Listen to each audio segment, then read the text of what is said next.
I'm actually returning to one of the first outdoor visits that I made.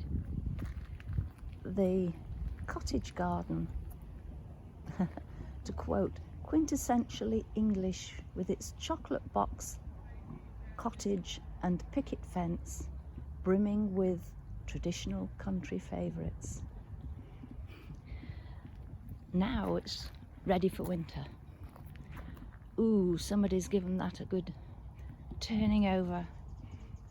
I wish mine looked as good. The apples have been picked. The berries have been picked and the shrubs are trimmed. But strangely, there are flowers on the strawberries. What does that say about our climate?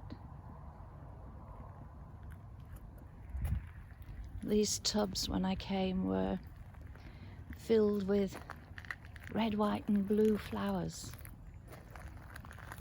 from the Jubilee. Gosh, so much has happened since then.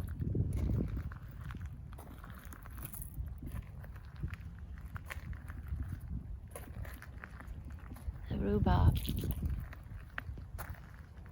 all picked. That's ready for winter, with a forcing jar there to bring on an earlier crop. Presumably the bees are hunkering down for winter too. And it's good to see these rustic poles rather than buying in bamboo ones. With so many trees around, they've got the facility to make the poles for the beans and the peas to grow up next year. We can see the structuring of the garden that was hidden by the flowers and plants tumbling everywhere. These raised beds with a wonderful big pot of rosemary in the middle. And behind that, some carrots to be picked and beetroots as well. And bordering this, the use of old railway sleepers, which on reflection those probably are as well.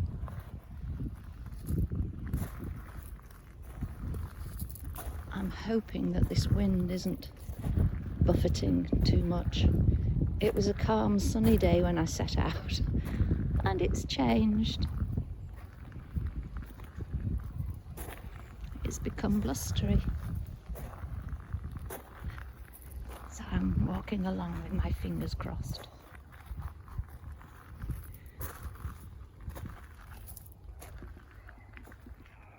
And even though we're halfway through November, there's still plants to be cut back. And there's the cottage. Yeah. The Bridgemere and Women's Institute Cottage Garden, and it won the top award at the 1988 Chelsea Flower Show. And as ever, my imagination is running riot with this cottage.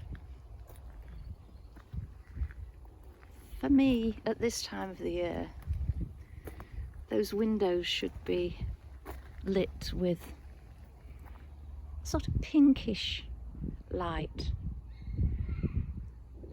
The lights that we have now so often give out this glaring white light, and it doesn't give that cosy look to homes, especially to cottages. Or is that just me? Probably is. Oh gosh, there's a couple of roses still on that tree, on that rose shrub, should I say. But no, that cottage would look lovely with a pinky glow, reflecting the idyllic life behind its doors. I think I've read too many novels during lockdown. But again, the use of twigs there.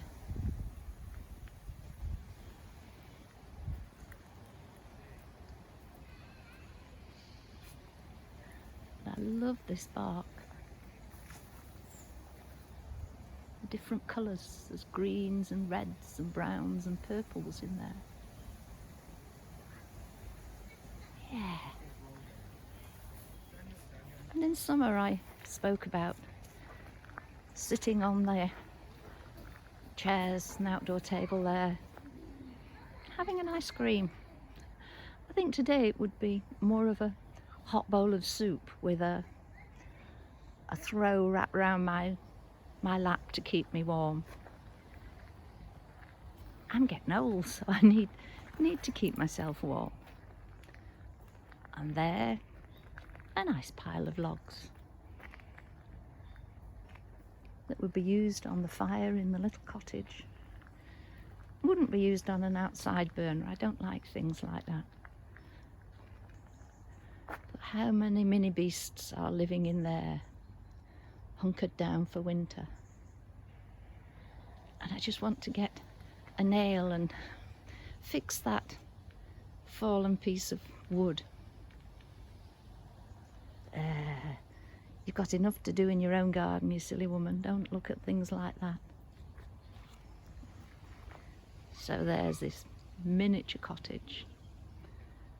And I imagine a Christmas tree in the weeks to come.